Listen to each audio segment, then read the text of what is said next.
Welcome back as we take you to the box office. JP is here to bring us the latest on a couple of films that are getting a lot of people's attention. One name, Austin Butler, seems to be popping up.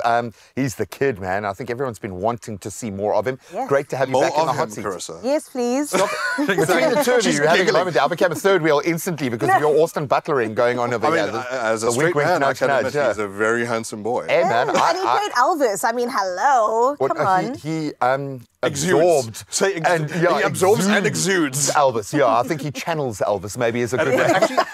Actually, you can make that dirty if you like to. It's actually so funny that they made him do the 50s American accent again. It's like, it's such a trick because the poor guy, he got stuck very much in the Elvis accent. He had worked on it because he has a bit of a natural draw anyway. Like and now Bikeriders comes along and is set in virtually the same period. It's like, try not be Elvis, but sort of Elvis. Okay.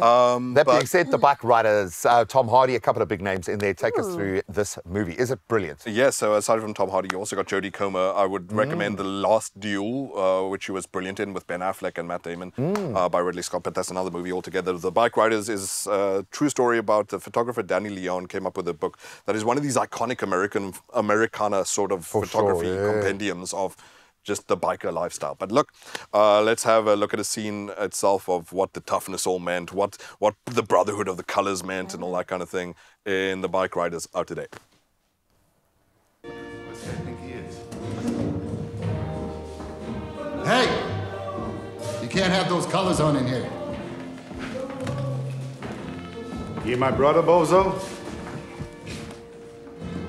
Told you to take that stupid jacket off. You know, I'm gonna take that jacket off your back and I'm gonna wrap it around your neck and then I'm gonna choke the out of you. You hear my brother? Keep it wearing no colors in this neighborhood. Take that jacket off.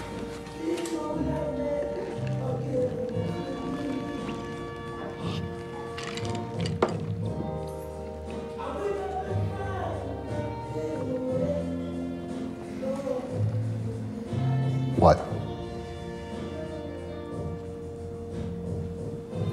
You'd have to kill me to get this jacket off. He's too cool. Come on. The machismo. You know, that all just ended up in, obviously, an apology and a cup of tea. I was going to say, I would have just been like, okay. Like, Step away. oh, this jacket. Punch that beautiful face and be like, I'm never going to wash this hand again. Yeah, but surely they don't punch him in the face. Come on, man. The money maker? Beautiful face. It ends up here. But there is a lot of vibe. You get the energy. Oh, yeah. Big time, And I mean, the machismo is just so ridiculous of it all. Obviously, a lot of people, myself included, have been looking forward to this. It's sort of a movie of the Olympics of funny voices again. Because Tom Hardy does his thing too. There are these moments where his character almost like meows his words. It's so strange. He's like the only one that could get away with something like that too. He's going to get like a Walken-esque legend about his voice at some point. If he keeps this up, but all of these are such class actors. Michael Shannon, guys, is one of the greatest we've got. For sure. And good grief, poor Norman Reedus as well. All of these actors are fantastic. Norman Reedus is a bit of a gem in this too. So he's this dude who comes out from, they're all set in Chicago, and he rides all the way out from Los Angeles and is like, I've heard you got a gang. Here's some money, I'm joining now. And they're all sort of suspicious, but whatever, you'll see how that pans out. The story starts in 1965, where the Jodie Comer's character has been interviewed by Danny Leon, the photographer, because he just wants to document these guys. Now he wants to record what is their life story, what is the evolution of this gang, because it goes from 65 all the way to 75. And obviously what we see is it just starts out as this hobbyist sort of thing with the boys, and obviously there's a bit of mischief, but ends up in criminality and the evolution to drugs and violence, etc., etc. running, yeah. And I mean, we've seen some TV shows about this too. What's that famous one? MCC something? For sure, yeah. There are a I know couple. what you mean, We all know now that it's. Oh, I recognize the woman. Yeah, she's a great new find really for a lot of people.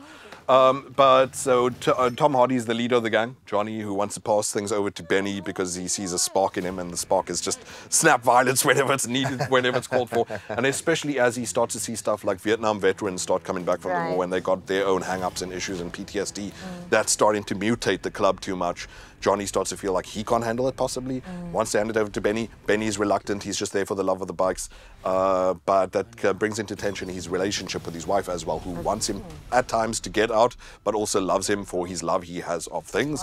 So there's that tension too. However, JP comes along, and JP is going to be a rebel against the rest of the critics because my score's a lot lower than theirs. Oh, Dudes, for me, JP, why like, are you such a Grinch, bro? you're just learning. It's all downhill from here. I don't think he understands, but he's got to answer it. He's So gotta feed the thing beast. with this is there's such a strong tradition, obviously, of these types of movies. And it starts with Tom Hardy watching The Wild One with Marlon Brando.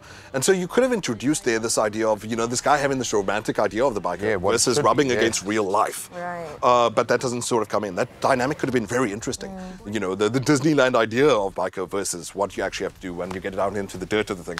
Aside from that, I compare also like Apocalypse Now, where Apocalypse Now you have this traveling up the Mekong River, and there's really this feeling of going down the rabbit hole and things getting dirty and dark as things go along.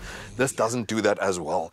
And in the same way, Apocalypse Now interestingly has these like weird characters because it's a little village you're following, these bikers. For sure, and it's the same.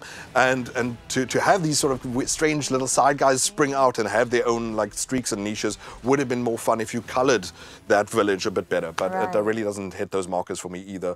Aside from that, like one of the problems with bikers, if you go back to again the traditions of something like Easy Rider, which also came out at an interesting phase in Hollywood, where once again actors and writers were on strike, and so interesting creative movies were starting to come out, and Easy Rider was one of them.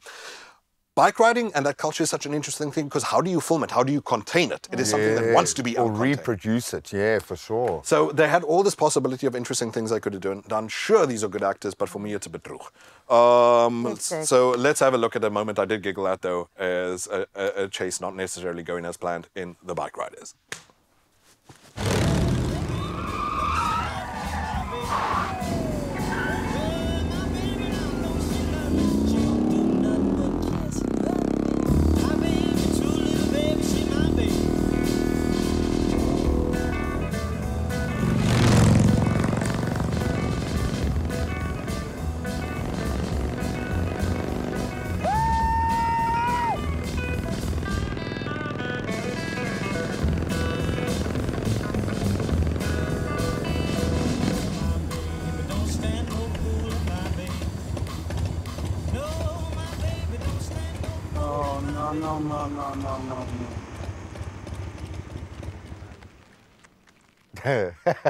Did you just run out of petrol? Yeah. We've Pulls been over there and tries to about play that. it cool We've been as there, well. man. It's Yeah. like cops pull up, that's that. But yeah, like, Carissa, you were just asking now, like, how do you get to this number that you've chosen? And the thing is we've got these people now know because of whether the biker shows, whether things like even Narcos dealing with drugs and that culture and whatever, you have to try and be a bit more interested, and especially if you come from the tradition that you do. Love the actors, but for me, nah, it's a 5 out of 10. Which, like I said, is probably 2 less than the average critic, so you might enjoy it a lot more than I did. And the public is saying what? On IMDb, they're giving it a 6.5. So 6.5? strange. Oh my Usually No, it's it's a the problem with less this than many critics. good actors, this kind of, the promise of a film like this, and when it's set in a period that is so iconic in that way, you've got to deliver. And if you're doing it's a story about a photographer, so the cinematography needs to be on point. Yeah. It has to be as memorable as the Americana. got to capture those moments, yeah. Not a bad movie, but like it's going to be totally forgettable. All right, so I get that, but the face remains as beautiful as it always will. What else you got Austin for us, my Butler. friend? Later on, we got Trap coming out, M. Night Shyamalan's movie. I'll talk about that. Is that the one with his man crush? Is with it? Josh Hartnett. Josh Hartnett's a beautiful man too. Wow, He is, man. This is on Friday. We're having a conflicted morning this morning. It's all right. We're having a conflicted morning. It's okay. Carissa, we get it. No.